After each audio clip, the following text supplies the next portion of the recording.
तर आता आपल्याला एक खूप छान प्रश्न आलेला आहे, की जर डोकं दुखत असेल आणि नाकातून रक्त येत आहे, तर हे कशामुळे किंवा काय करायचं? खूप सिंपल आहे. ज्यावेळेला आपल्याला डोकं दुखतंय आणि नाकातून रक्त येत आहे, ह्याच्या 2 पॉसिबिलिटी असू शकतात. एक तर रुग्णांना खूप कॉमनली सर्दी, खोकला, ताप होतो. मग मी जसं अगोदरही सांगितलेलं आहे, की जर सर्दी असेल, तर नाक बंद होणं, शिंका येणं, पडसं असणं हे खूप सहसा पाहिलं जातं. मग हे आपण एकदम विषाणूमुळे होणारा इन्फेक्शनमुळे आपण त्याला म्हणतो. तर याच्यामध्ये खूप कॉमनली डोकंदुखी पण असते. सो जर डोकेदुखी असेल आणि सर्दी किंवा नाक बंद होत असेल, तर नाकामध्ये खूप कॉमनली छोट्या मोठ्या जखमा होऊच शकतात.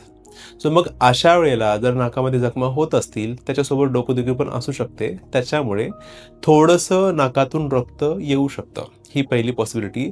दुसरं म्हणजे ज्यांचं वय सहसा 40च्या पुढे आहे, त्यांनी मात्र जर नाकातून रक्त येत असेल आणि डोकेदुखी असेल, तर ब्लड प्रेशर किंवा रक्तदाब जास्त असण्याची संभावना खूप जास्त आहे. मग अशा वेळेला आपण सहसा असं म्हणतो, की डोकेदुखी आणि नाकातून रक्त येणे सहसा पेशंटचं, रुग्णांचा ब्लड प्रेशर जे आहे ना, ते 160, 170, 180च्या वर असण्याची शक्यता खूप जास्त आहे. त्याच्यामुळे जर परत-परत डोकेदुखी असेल, परत-परत जर नाकातून रक्त येत असेल, तर नक्की स्वतःचा रक्तदाब चेक करून घ्यावा.